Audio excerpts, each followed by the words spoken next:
Our guest today is a crime writing sensation. She has sold over 40 million books worldwide, honest to goodness, and has 20 Sunday Times bestsellers to her name. Another one has just landed. It's her new book, We Are All Guilty Here. Welcome, Karin Slaughter. What a pleasure to have you in the studio today. Thanks for being with us. How are you feeling today?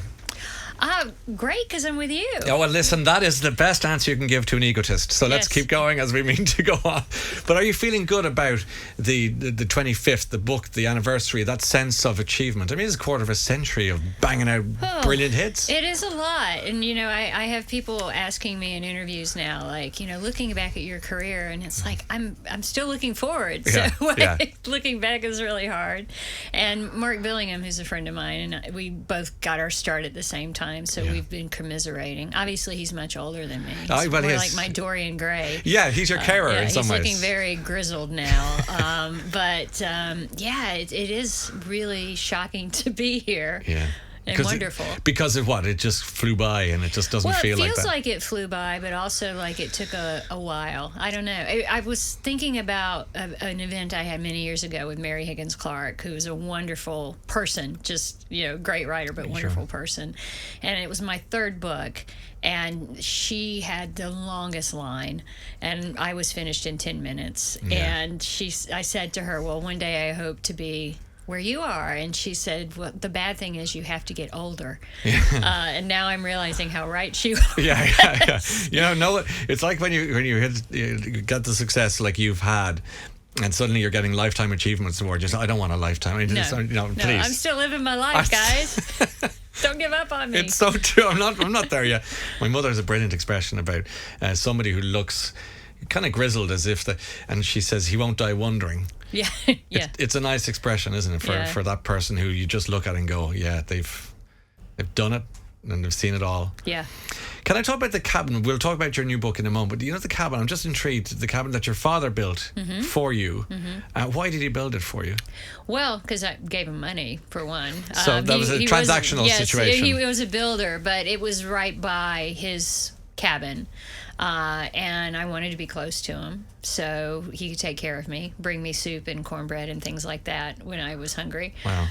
But I love to be isolated and in nature and just have a place to write. I mean, I have a TV. I won't live like an animal, right? But I like the idea of being completely alone with the story, and that's how I've written all my books. I've just gone to the mountains and gotten away from everything.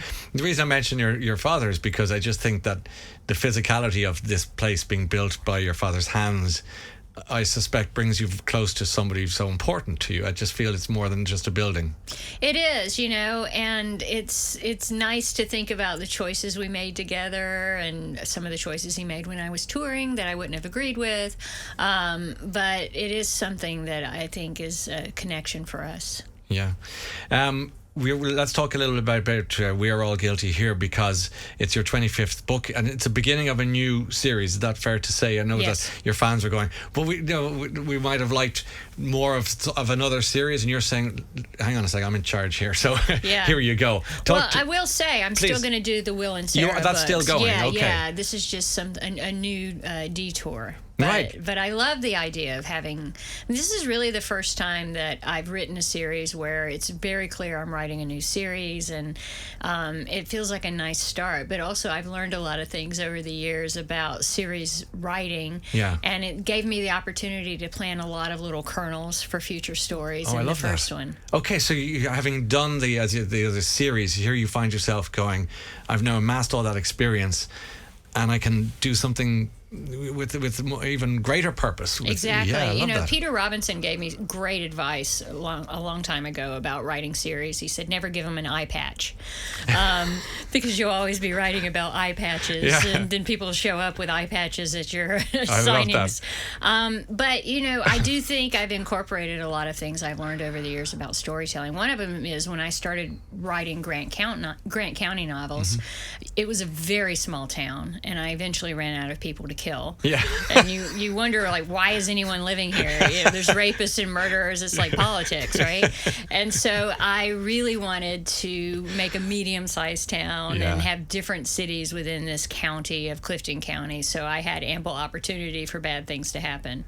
It's universal, isn't it? The language of the small town, how its secrets and its unresolved quests or personal situations that haven't been sorted out. You touch on all of these in your new book as well. This idea of, I just think Brian Friel, the player I used to write about, Ballybeg, small town. It was a nice way of translating it into the Irish. I think that's where you go, is it? I mean, that's how you look at that sense of everything on the front looks okay, but actually dig, and here it comes. Yeah, and it's interesting because I live in a big city, Atlanta, and if you look at where really horrific crimes happen, it's usually in small towns. Yeah. And it's because people hide in plain sight and they think they know your history, but they actually don't.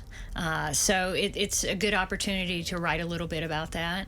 But small towns are everywhere, even in big cities. You could go to New York City and people don't say, I live in New York City. They say, I'm on the Upper West Side or Chelsea, or they identify themselves by their neighborhoods. And it tells you an awful lot about them if you believe in stereotypes. Yeah. Like there's a part of Atlanta called Buckhead, and we just assume you're either an old biddy with a lot of money from a lot of dead husbands, or you're a rap star, or you're an athlete, right? So you make assumptions based on where people live just within cities, and those are basically small towns. Small town, and in the actual small towns, when there's a murder or something like this, I mean, in your story, it's the daughter of a friend, and it's much more personal. Yeah. And I think that's what makes the murder. I'm just chiming with what you said and agreeing with you that it's more personal.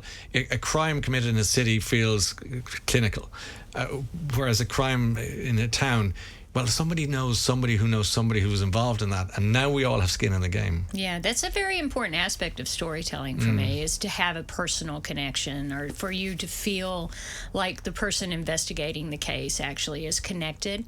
So there's that emotional component. And you're right, so a lot of times in Will Trent, he doesn't have an emotional connection, or Sarah doesn't have that emotion, but they care a great deal about it. But it doesn't cut as close to the bone as someone like Emmy Clifton, who is the deputy in the sheriff's department whose best friend's daughter disappears. Yeah, and now there's that personal investment. But I don't know if it's the same where you're from. I know you say you live in the city, but when you travel around, you'll see everyone knows somebody, and that lends itself to a certain amount of, gossip isn't the right word, but maybe prurience. Yes, yeah, exactly. And, especially in America, we love our puritanical roots.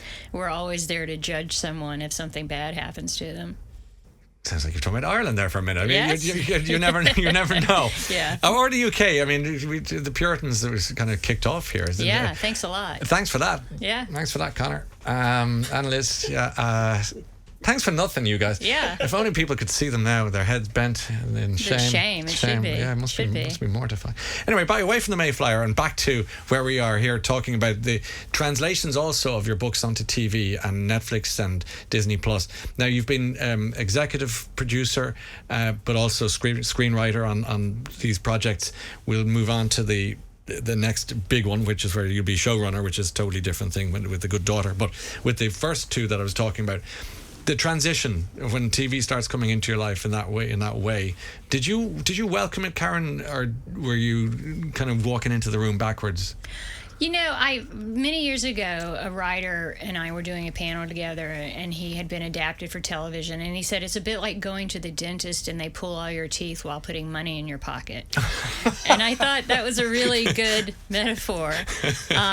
Was it worth it, though? The gums. Yeah, but I think you just have to, let's be honest, you can say no.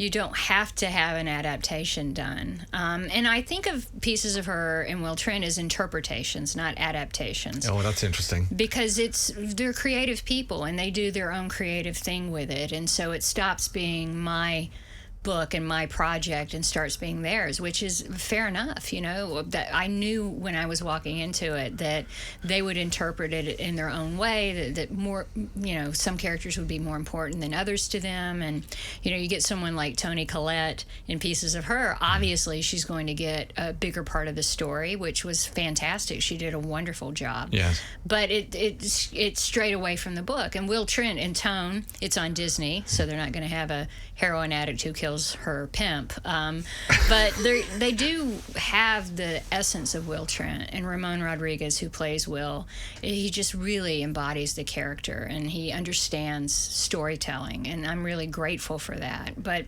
I'm doing The Good Daughter. Yeah. I'm the showrunner. I've written all the scripts for the entire series, which is a lot. It's going to be 6 episodes. It's filming right now, and that I have much more of my imprint on. Okay, so you talked about the first 2 projects with the Stoicism.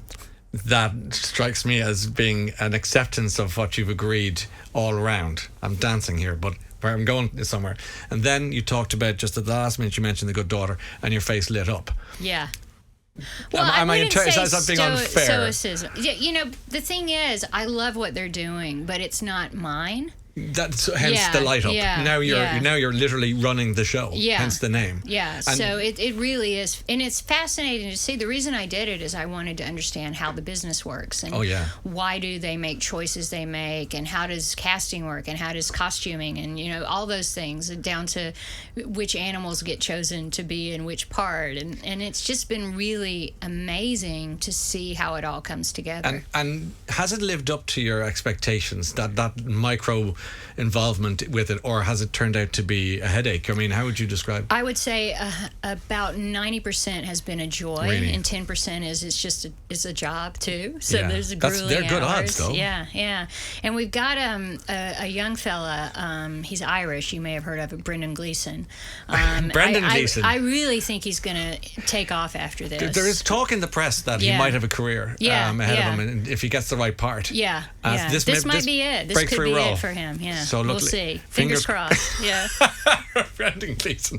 Here's hoping. Yeah. So a little present for his 65th birthday or something like that, or whatever he is. Oh my God, he shut the place down. I mean, we would be there at 6 a.m, and he was ready to keep going. He's just surprised. Amazing. I thought you were going to say Donal or Brian, his sons, who are also fine actors. Yes. But Brendan, did he play the fiddle at any point? I wish. We did talk a bit about the mandolin. He does get some tippy tappy in. He got a bit of tippy tappy in. But even after a rap, or if you're having a few beers or whatever, he's a great man to play as well. Yeah, no, he didn't play for us. I tell you what, though, a Southern accent is very musical. Yeah, it is. And he picked up on the musicality. Yeah, I bet you he did. Yeah. That makes sense. Because even the music of the traditional Irish, or trad music as we call it, and bluegrass, they're not far. They're probably related. Yeah, well, Scarlett O'Hara. There you go. All the connections. Before we wrap up, I do want to ask you about Save the Libraries, because I'm just such a fan of libraries and librarians and the role they have, and you've probably seen it too. Libraries have evolved from being lenders of books to buildings of social hubs, of friendship, of kindness, and sometimes warmth if the weather's bad. Just people need somewhere to go, and I mean that in a sincere way. That it's just it's a harbour for people, isn't it? It is, and I mean, as a kid, it was the opposite. Though it was, I was seeking coldness because it was 9,000 degrees outside. Okay. They had air conditioning. That's the difference between my library and your library. Exactly, okay, I understand. Exactly. Yeah. But libraries in America are under attack right now. I hate to hear this, but tell us, because we don't know. Tell us everything. Well, it should be the least politicized part of our government service, because they welcome everybody in the community. And there's just, as with everything, a handful of who want to control what is available for other children, and they should, to my thinking, they should just parent their own children and let other people parent theirs. And if they don't want their kids to have books at the library, then don't take your kid to the library. So have libraries become a flashpoint in the culture wars? Is that really what's happened here in the last 10 years or more? I would say specifically in the last 5, it's gotten really bad. And I wouldn't call it a culture war. Okay. It smacks more of what we started talking about with our puritanical leanings. Yeah. It's not culture. It's a warped sense of religion. Because I don't recall any verse in the Bible. I grew up going to a Christian school, and I don't recall a verse saying, "Don't let other people's kids read books you don't like." Yeah, I think it was, "Thou shalt not read thy books that thy neighbour is not. Yeah, to covet thy neighbour's children's books. Thy neighbour's children's books. Yes, yeah.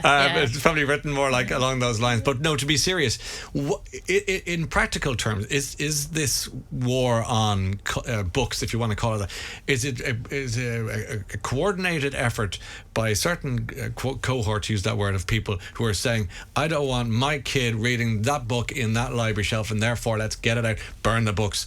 Maybe that's a bit over the top, but get it off the shelf, rip it up, get it out of there. But it's not over the top, because some are burning books. I mean, it's really shocking to see that kind of thing. If you look at the tenets of great societies, it starts with art and culture. No doubt. And anything that doesn't support art and culture just collapses from there. You know, it's hard enough to get kids reading anyway. Exactly. And to make the library a place of conflict is pretty revolting. Well, and to politicize it, because it's not political. It's just letting kids read. Yeah, I tend to agree with you. If you're a parent, and we let the library. Exactly. And never the twain shall meet in some ways. Wise words. We Are All Guilty here is number 25 as...